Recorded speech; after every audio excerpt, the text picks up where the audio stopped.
தங்கமயில் ரொம்ப மனசு உடைஞ்சு போய் வீட்டுக்கு மறுபடியும் போகிறாங்க. அங்கே போனோன்னே மயிலோடைய அம்மா சொல்கிறாங்க, இங்கே எதுக்குடி வந்த அப்படின்னு சொல்லிட்டு, என்னம்மா நீ இங்கே முறுக்குனா என்ன பண்ண முடியும், அவர் தான் என்கிட்ட பேச மாட்டேங்கிறாரு மூஞ்சி கொடுத்து கூட, நீ முன்னாடி இருந்து போய் பேசிட்டு தான் இருந்தீங்க, அதே போல தான் இந்த விஷயத்துல என்னை ஏமாத்திட்டியான்னு சொல்லி பேசுறாரு, என்னால் என்ன பதில் சொல்கிறதுனே எனக்கு தெரியல அப்படின்னு சொல்கிறாங்க. இங்கே பாரு, என்னவா இருந்தாலும் பரவாயில்ல, மாப்பிள்ளை கூட சேர்ந்து வாழ்ந்து மறுபடியும் இல்லாத குழந்தை இல்லாமையா போயிடாது, கண்டிப்பாக வந்துட்டு மறுபடியும் குழந்தை பிறக்கும், அதுக்கு சந்தர்ப்பத்தை ஏற்படுத்தணும், அதை விட்டுட்டு முட்டாள்தனமாக இங்கே வந்து உட்காந்துருந்தா என்னடி அர்த்தம் அப்படின்னு சொல்கிறாங்க. இங்கே பாருமா, நான் அங்கே வந்து உட்காரதுக்குலாம் வரல, மனசு சரியில்லைன்னு தானே வந்தேன், நீ இங்கே வர வேண்டாம்னு சொன்னா எங்கே போகட்டும் அப்படின்னு சொல்லிட்டு இருக்காங்க. அப்போ வந்துட்டு, நீ ஒரு நிமிஷம் இரு, எனக்கு ஒரு சந்தேகமாக இருக்குது, அன்றைக்கி நீ டேட்டெல்லாம் தள்ளி போச்சுன்னு தானே சொன்னேன், அப்புறம் எப்படி டேட் தள்ளி போகிறப்போ வந்துட்டு அந்த இதுவும் கரெக்டாக காமிச்சதுன்னு சொல்லி சொன்னேன், அப்புறம் எப்படி இப்போ வந்துட்டு தப்பாகும், அந்த மிஷின் தப்பாக காமிச்சதாவே இருக்கட்டும், ஆனால் வந்து டேட் தள்ளி போச்சுல்ல, அதுக்கு என்ன நீ சொல்ல போகிற அப்படின்னு சொல்கிறாங்க. அதாம்மா எனக்கு ஒன்றும் புரியல, என்னன்னு தெரியல, ஒருவேளை இருந்துக்கு இது இல்லாமல் போயிடுச்சான்னு கூட எனக்கு தெரியலையேம்மா அப்படின்னு சொல்கிறாங்க. அது எப்படி இருந்து இல்லாமல் போச்சுன்னா நீ வந்து இதாகும்ல, வீட்டுக்கு வெளியில் இருப்பில்ல, அதெல்லாம் கூட இல்லாமல் போயிடுமா, என்ன பேசுகிற நீ அப்படின்னு சொல்லி பேசிட்டு இருக்காங்க. அம்மா, வேறு டாக்டர் பார்க்கலாமா அப்படின்னு சொல்லி கேட்குறாங்க. இங்கே பாரு மயில, நான் இன்னொரு டாக்டர்கிட்ட நான் அப்பாயின்மெண்ட் வாங்கியிருக்கேன், இன்னொரு டாக்டர் நல்லா பார்ப்பாங்க, அங்கே போய் நம்ம செக் பண்ணி பார்த்துட்டு பார்க்கலாம் அப்படின்னு சொல்கிறாங்க. எனக்கு சந்தேகமாக தான் இருக்குது, அந்த டாக்டர் சொன்னதில் உண்மையாக இருக்குமான்னு எனக்கு தோணவே இல்லை, ஏன்னா என் உடம்புல வேறு ஏதாவது பிரச்சனை இருக்குமான்னு தெரியலையேம்மா அப்படின்னு சொல்கிறாங்க. அதெல்லாம் ஒன்றும் இல்லை, நீ அழகாமல் இரு, வேறு டாக்டர் போய் பார்க்கலாம் அப்படின்னு சொல்லி பேசிட்டு இருக்கிறாங்க. அடுத்த பாண்டியன் கடையிலேருந்து வந்ததுக்கப்புறம் கோமதிட்டு கேட்குறாங்க, எங்கே தங்கமயிலங்க அப்படின்னு சொல்லி கேட்குறாங்க. ரூமில் தாங்க இருந்தா அப்படின்னு சொல்லி போய் பார்க்குறாங்க, ரூமில் காணோம், எங்கே போனான்னு தெரியலையே, சொல்லாமலாம் எங்கே போனான்னு தெரியலையே, இங்கே தான் எங்கேயாவது இருப்பா அப்படின்னு சொல்லிட்டு இருக்கிறாங்க. ஏய், அவளே வந்து மனசுடைஞ்சு போய் ஹாஸ்பிட்டலேருந்து வந்தா, இப்படி தான் நீ பார்க்காம இருப்பியா அப்படின்னு சொல்லிட்டு திட்டுறாங்க பாண்டியனை. வம்சம் இருக்க கால் பண்ணி பார்க்கலான்னு சொல்லிட்டு கால் பண்ணுறாங்க. கால் பண்ணணும்னா அம்மா வீட்டில் இருக்காங்க அத்தை அப்படின்னு சொல்கிறாங்க. ஏம்மா சொல்லாமையே போயிட்டே அப்படின்னு சொல்லி கேட்குறாங்க. இல்லைங்க அத்தை, சொல்லாமலாம் வரணுன்ட்டு இல்லை, அப்படியே நான் வந்து ஹாலுக்கு வந்தேன், ஏதோ அப்படியே நடந்த வாக்கிலே அப்படியே அம்மா வீட்டுக்கு வரலான்ட்டு வந்துட்டேன், சொல்லாமலாம் இல்லை, மனசு ஒரு மாதிரி இருந்தது அப்படின்னு சொல்கிறாங்க. சரி, நீ வேணால் தேவைப்பட்ட 2 நாள் இருந்துட்டு கூட வாமா அப்படின்னு சொல்லி சொல்கிறாங்க. இல்லைங்க அத்தை, நான் வந்துடுறேன், அவர் வந்தால் திட்டுவார் அப்படின்னு சொல்கிறாங்க. நான் சரவணன்கிட்ட நான் பேசிக்கிறேன், நீ வேணா 2 நாள் இருந்துட்டு வா அப்படின்னு சொல்லிட்டு இருக்கிறாங்க. ஃபோனை வச்சதுக்கப்புறம் சரவணன் வந்துடுறாரு. வந்ததுக்கப்புறம், ஏன்டா மயிலுக்கு நீ துணையாக இருக்கிறத விட்டு இப்போ எதுக்கிட்ட கடைக்கு அலைஞ்சிட்டு இருக்கிற அப்படிங்கிற மாதிரி கேட்குறாங்க. அப்போ வந்துட்டு பாண்டியன்னு சொல்கிறாங்க, ஆமாண்டா, நீ 2 நாளைக்கு மயிலை கூட்டிகிட்டு ஏதாவது கோயிலுக்குள்ளே போயிட்டு வா அப்படின்னு சொல்கிறாங்க. இல்லைப்பா, அதெல்லாம் ஒன்றும் தேவையில்லைப்பா அப்படின்னு சொல்கிறாங்க. உனக்கு தேவையில்லடா, அவன் மனசு எவ்வளோ கஷ்டப்படும் அப்படின்னு சொல்கிறாங்க. அவள் போய் சொல்லியிருக்கிறாப்பா அப்படின்னு சொல்கிறாங்க. என்னடா கூறுகிட்டத்தனமாக பேசுகிற, அது எப்படி இந்த விஷயத்துல பொண்ணுக்கு போய் சொல்லுவாங்க அப்படின்னு சொல்கிறாங்க. அவள் சொல்லுவா அப்படின்னு சொல்கிறாங்க. என்னடா நீ உன் பொண்டாட்டி மேலே வச்சுக்கிற நம்பிக்கை அவ்வளோதானா அப்படிங்கிற மாதிரி கோமதியும் திட்டுறாங்க. அம்மா, உங்களுக்கு அவளை பற்றிலாம் ஒன்றும் தெரியாது அப்படின்னு சொல்கிறாங்க. என்னடா தெரியாது, நீ கொஞ்சம் அமைதியாக இருக்கியாடா, ஏதோ இது மாதிரிலாம் நடக்கிறது சகஜம்தான், கல்யாணத்துக்கு அப்புறம் குழந்தை இருக்கிற மாதிரி இருக்கும், இல்லாமல் போகும், இல்லாமல் இருக்கிற மாதிரி இருக்கும், இதெல்லாம் வந்து வாழ்க்கையில் சகஜம், அதை விட்டுட்டு என்னமோ ஒன்றும் 10 புள்ள பெற்றவனாட்ட இப்படி வந்து மனசு உடைஞ்சு போய் பேசிட்டு இருக்கிற அப்படின்னு சொல்லிட்டு திட்டுறாங்க. அம்மா, உங்களுக்கு அவளை பற்றி தெரியாது அப்படின்னு சொல்கிறாங்க. என்னடா அவளை பற்றி தெரியாது, காலுக்குள்ளேயும் கைக்குள்ளேயும் வேலை செய்கிறத்தன்னு சொல்லிட்டு ஏதாவது பண்ணிக்கிட்டே இருப்பா, அவளை போய் என்னடா தெரியாதுன்னு சொல்லிட்டு இருக்கிறா அப்படின்னு சொல்லி பேசுகிறாங்க. அப்போ மீனா வந்துட்டு, இங்கே பாருங்க, நீங்கள் இப்படி பேசுகிறது தப்பாக இருக்குது, அவங்க தெரிஞ்ச தெரியாமல் இருக்குதுன்னு நினச்சி அவங்க மனசுக்குள்ளே உங்களை விட அவங்களுக்கு தான் ஆசை அதிகமாக இருந்திருக்கும், குழந்தை இருக்குன்னு நினச்சி எப்படி பேசிட்டு பண்ணிக்கிட்டு இருந்தாங்க, நீங்கள் புரிஞ்சுக்குங்க மாமா, இப்படிலாம் பண்ணாதீங்க அப்படிங்கிற மாதிரி பேசிட்டு இருக்கிறாங்க. உங்களுக்கு யாருக்குமே தெரியல, தங்கமயில் ஒரு தடவை இல்லை 2 தடவை இல்லை நிறைய தடவை போய் பேசியிருக்கிறா அப்படின்னு சொல்கிறாங்க. என்னடா சொல்கிற அப்படின்னு சொல்லிட்டு கோமதி கேட்குறாங்க. ஆமாம்மா, ஏற்கனவே அவங்க வீட்டில் நம்மகிட்ட போய் பேசி தான் அவளை கல்யாணமே பண்ணி வச்சாங்க அப்படின்னு சொல்கிறாங்க. என்னடா பேசுகிற அப்படின்னு சொல்லி கேட்குறப்போ மீனாவும் ராஜு யோசிக்கிறாங்க, ஒருவேளை அந்த நகையை பற்றி ஏதாவது தெரிஞ்சிருக்குமோ அப்படின்னு சொல்லிட்டு. அதான் இருக்காதுக்கா, வம்சம் வெயிட் பண்ணுங்க, நாம எதுவும் வாயிட வேண்டாம், என்னதான் மாமா சொல்கிறாருன்னு கேட்போம் அப்படிங்கிற மாதிரி ராஜி சொல்கிறாங்க. அதுவும் கட்டுதா அப்படின்னு சொல்லிட்டு பேசிட்டு இருக்கிறாங்க. ஏன்டி, இங்கே இவ்வளோ பெரிய பிரச்சனை போயிட்டு இருக்கு, அங்கே 2 பேர் 2 காதை கடிச்சிட்டு இருக்கிறீங்க, உங்களுக்கு இந்த பிரச்சனை தெரியுமா, எல்லா பிரச்சனையும் இந்த வீட்டில் எனக்கு தெரியுதோ இல்லையோ, உங்கள் 2 பேத்துக்கு நல்லா தெரியுது அப்படின்னு சொல்கிறாங்க. அத்தை, ஐயோ, அதெல்லாம் எங்களுக்கு எதுவும் தெரியாது அப்படின்னு சொல்கிறாங்க. இங்கே பாருங்க, அவங்களெல்லாம் எதுவும் கேட்காதீங்கம்மா, அவங்களுக்குலாம் எதுவும் தெரியாது அப்படிங்கிற மாதிரி சொல்கிறாரு சரவணன். அப்போ என்னடா உனக்கு என்னடா தெரியும் சொல்லுடா அப்படின்னு சொல்லிட்டு பாண்டியனும் ரொம்ப கோவமாக கேட்குறாங்க. இங்கே பாருங்கப்பா, அவள் டிகிரியும் படிக்கல, ஒன்றும் படிக்கல, 12th மட்டும் தான் முடிச்சிருக்கிறா, 10ஆம் கிளாஸ் படித்து முடிச்சுட்டு அதுதான் படிச்சிருக்காளோ என்னமோ, 12வது கூட முடிக்கலையாட்டு இருக்குதுப்பா, ஆனால் வந்துட்டு டிகிரி முடிச்சேன்னு சொல்லிட்டு நம்மளுக்கு கல்யாணம் பண்ணி வச்சிருக்காங்க அப்படின்னு சொல்கிறாங்க. என்னடா சொல்கிறா அப்படின்னு சொல்லி கேட்குறப்போ, ஆமாம்ப்பா, அது மட்டும் இல்லாமல் வந்துட்டு அன்றைக்கி சர்டிஃபிகேட் எல்லாம் இல்லைன்னு சொல்லிட்டு அங்கே வேலைக்கு போகிறேன், இங்கே வேலைக்கு போகிறேன், கடைசியில் எங்கே தான் இப்போ வேலைக்கு போயிருந்தா, நம்ம வீட்டிலேருந்து 3 தெருவு தாண்டி ஒரு கடை இருக்குது ஹோட்டலில், அந்த ஹோட்டலில் தான் வேலை பார்த்துட்டு இருந்தாப்பா அப்படின்னு சொல்கிறாங்க. என்னடா சொல்கிற அப்படின்னு சொல்லி கேட்குறாங்க. ஆமாம்ப்பா, ஸ்கூலுக்கு போனால் அதுக்கப்புறம் ஒரு ஆஃபீஸ்க்கு போகிறேன்ட்டு போனால, அவள் டெய்லி ஆஃபீஸ்க்கெல்லாம் வேலைக்கு போகல, ஹோட்டலுக்கு தான் வேலைக்கு போயிருக்கிறா, அதனால தான் லேட்டாக 10 மணி 8 மணி 9 மணின்னு சொல்லிட்டு வந்திருக்கிறா, அன்றைக்கி எதாச்சும் என் ஃப்ரெண்டோட சாப்பிட போனேன், அப்போ தான் நான் பார்த்தேன், அவள் கூட என்கிட்ட சொல்லலை அப்படின்னு சொல்லி சொல்கிறாங்க. அப்போ ராஜி மீனாட்ட சொல்கிறாங்க, அதான் அக்காவுக்கு உடம்பு வலிக்குதுன்னு வந்தாங்களா, ஆஃபீஸ் வேலையினா உட்காந்து வேலை பார்க்குறதானே, எதுக்கு உடம்புல வலிக்க போகுது நாமளும் அப்பவும் நினச்சோம்ல அப்படின்னு சொல்லிடுறாங்க. ஏன்டா இவ்வளோ நடந்திருக்குது, ஏன்டா எங்ககிட்ட சொல்லலை அப்படின்னு சொல்லி கேட்குறாங்க.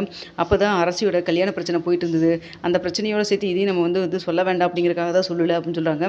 பாத்தியா கோமதி, வீட்டில் என்னென்னமோ பிரச்சனை போயிட்டு இருக்குது, நமக்கு தெரியாமல் இந்த பசங்க பிள்ளைங்க ஏதோ விஷயத்த மறைச்சிட்டு இருக்கிறாங்க அப்படின்னு சொல்கிறாங்க.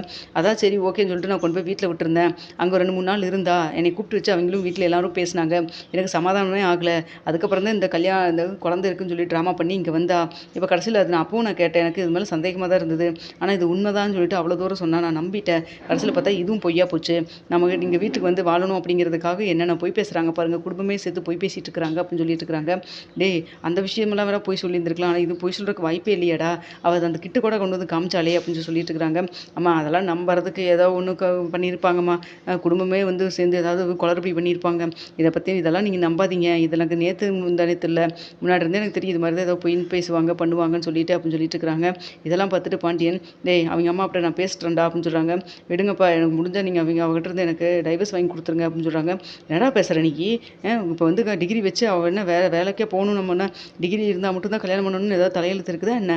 அதெல்லாம் ஒன்றும் கிடையாது. டிகிரி இருந்தால் நம்ம என்ன வேலைக்கு அனுப்ப போகிறோம்? அவள் வீட்டில் இருந்துட்டு போகிறா. இப்போ என்னடா டிகிரி படிச்சாதான் கல்யாணம் பண்ணணும்னு இருக்குதா என்ன அப்படின்னு சொல்கிறாங்க. அதுக்கு இல்லைப்பா நம்மளை எதுக்குப்பா இப்படி ஏமாற்றி கல்யாணம் பண்ணணும் மொத்த குடும்பமும் சேர்ந்து அப்படின்னு சொல்கிறாங்க. அதுக்கு ஏதாவது காரணம் சொல்லியிருப்பாங்கல்ல அப்படின்னு சொல்லி கேட்குறாங்க.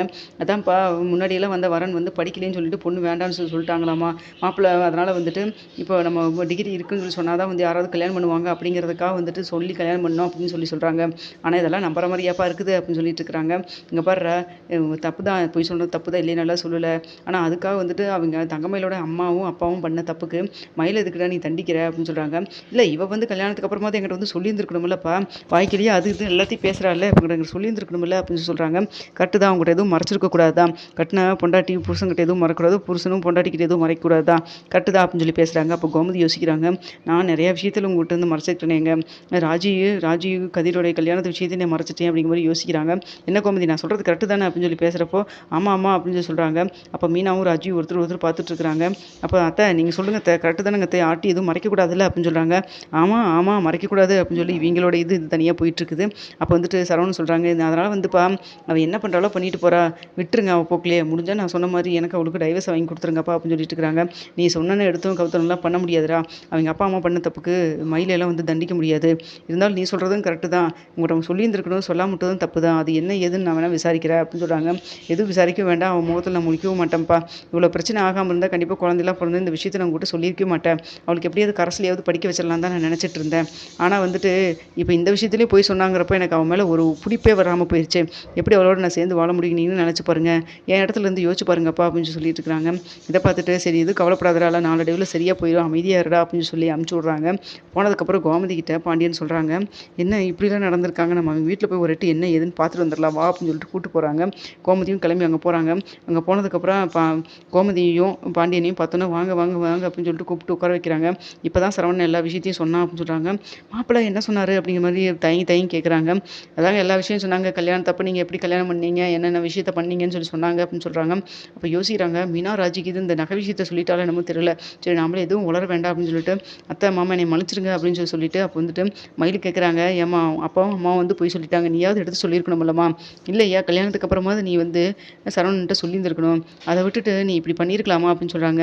மாமா எல்லாம் என் தப்பு தான், சொல்லான்னு ஒவ்வொரு தடவை நினச்சேன், ஆனால் எனக்கு கொஞ்சம் பயமாக இருந்தது, அதனால தான் நான் சொல்லலை அப்படின்னு சொல்கிறாங்க. அப்போ வந்துட்டு மயிலோடைய அம்மா சொல்கிறாங்க, அவளுக்கு இதுக்கு சம்மந்தம் இல்லை, அவள் சொல்கிறேன்னு சொல்லி தான் சொன்னா, நாங்கள் தான் சொல்ல வேண்டாம், கொஞ்ச நாள் கழித்து சொல்லிக்கலாம், ஏதோ குழந்தை வந்ததுக்கப்புறம் சொல்லிக்கலாம் அப்படின்லாம் நினச்சிட்டு இருந்தோம். கடைசியில் அது தெரிய வந்துருச்சு தானாகவே, மன்னிச்சிருங்க சம்மந்தின்னு சொல்கிறாங்க. நாங்களாம் மன்னிக்கிறதுல ஒரு பக்கம் இருக்கட்டும், அங்கே சரவணன் ரொம்ப மனசுடைஞ்சு போயிட்டான். இனிமேல் எப்படி மயிலோட சேர்ந்து வாழ முடியும், எனக்கு பிடிப்பே இல்லை அவளோட வாழ்றதுக்கு, அவள் எது உண்மை பேசுகிறாளா பொய் பேசுகிறாளான்னு தெரியலன்னு சொல்லிட்டு ரொம்ப ஓவராக வந்து மனசு கஷ்டப்பட்டு பேசிகிட்டு இருக்கிறான். என்ன பண்ணுறதுன்னு எனக்கு உண்மையே புரியலப்பா அப்படின்னு சொல்லிட்டு பாண்டியன்னு சொல்கிறாங்க. அப்போ வந்துட்டு மயிலோடைய அம்மா சொல்கிறாங்க, இல்லை ரெண்டு பேர்த்தையும் வந்து ஒன்றா இருந்து குழந்தைகள் தான் மறுபடியும் வந்ததுன்னா சரியாக போயிடும், எல்லா வீட்லேயும் இருக்கிற கல்யாணம் ஆரம்பத்தில் எல்லா வீட்லேயும் இருக்கிற பிரச்சனை தானுங்க சம்மந்தி அப்படின்னு சொல்கிறாங்க. இல்லையே அது அப்படி இல்லையே, அவள் வந்துட்டு எதுவுமே உண்மை சொல்கிறதில்ல, என்கிட்ட எல்லாத்தையும் மறைக்கிறா அப்படின்னு சொல்லிட்டு சொல்கிறான். கணவன் மனைவி ரெண்டு பேருக்கு இடையில வந்து நம்பிக்கை தான் ரொம்ப முக்கியமான விஷயம், அதுவே இல்லைங்கிறப்ப என்ன பண்ண முடியும் அப்படின்னு சொல்கிறாங்க. அப்படியெல்லாம் மயில் எல்லா விஷயத்தையும் மறைக்கலைங்க. இது என்னமோ நேரம் நாங்கள் போய் சொன்னதுக்கு எங்களுக்கு தண்டனையே என்னமோ தெரியல, குழந்தை இருக்குதுன்னு தான் இருந்தது, நாளெல்லாம் கூட தள்ளி போச்சு, இப்போ அதை தான் நாங்கள் பேசிட்டு இருந்தோம், இன்னொரு டாக்டரை போய் பார்க்கலாமான்னு சொல்லிட்டு எங்களுக்கு இன்னமே சந்தேகமாக தான் இருக்குது அப்படின்னு சொல்லிட்டு இருக்கிறாங்க. இல்லைங்க சம்மந்தி, அதை நல்ல டாக்டர் தான் பார்த்தாங்க அப்படின்னு சொல்லிட்டு கோமதி சொல்கிறாங்க. இல்லை ஒரு டாக்டருக்கு இன்னொரு டாக்டர் பார்க்குற தப்பு இல்லையே, இப்போ டேட்டும் தள்ளி தான் போயிருக்கு, குழந்தையும் இல்லைன்னா அப்போ என்ன இவளுக்கு ஏதாவது உடம்புல பிரச்சனையாக இருக்குமே நடக்குமா என்னன்னு கூட தெரியலீங்களே அப்படின்னு சொல்லிட்டு இருக்கிறாங்க. அதுக்கு முன்னாடி இல்ல இப்படிலாம் ஆனதே கிடையாது அப்படிங்கிற மாரி மயிலும் சொல்றாங்க. அப்ப வந்துட்டு சரி இன்னொரு டாக்டர் பார்த்துரலாம் அப்படிங்கிற மாரி கோமதியும் சொல்றாங்க. அப்ப வந்துட்டு பாண்டியன் ஆமா அது வேணா செக் பண்ணி பார்க்கலாம் இன்னொரு தடவ அப்படிங்கிற மாரி சொல்லிட்டு இருக்கிறாங்க. சரி நான் டாக்டர் போய் பார்த்துட்டு என்னங்கிறத சொல்றேங்க சம்மந்தின்னு சொல்லிட்டு மயிலோடைய அம்மா சொல்றாங்க. சரிங்க சம்மந்தி கொஞ்ச நாள் விட்டு பிடிப்போம். சரவணன் கொஞ்ச நாள் ஆனா சரியாயிருவான். அங்க மயில் இல்லைன்னா அவனுக்கு மயில் இல்லைன்னு சொல்லி ஒரு மாரி கஷ்டமா இருக்கும். அதுக்கப்புறம் அவனே மனசு மாறி வந்து பேசுவான்னு நினைக்கிறேன் அப்படிங்கிற மாரி கோமதி சொல்றாங்க. எதா இருந்தாலும் சம்மதி 2 பேர்த்தையும் சேர்ந்து வாழ்ந்தா சந்தோஷம். அத தவிர்த்து வேற ஏதாவது தப்பான முடிவு எடுத்துறாதீங்க அப்படிங்கிற மாரி மயிலோட அம்மா அழுதுகிட்டே சொல்றாங்க. அதெல்லாம் எதுவும் நடக்காது. கவலைப்படாம இருங்கன்னு சொல்லிட்டு கிளம்பிடுறாங்க.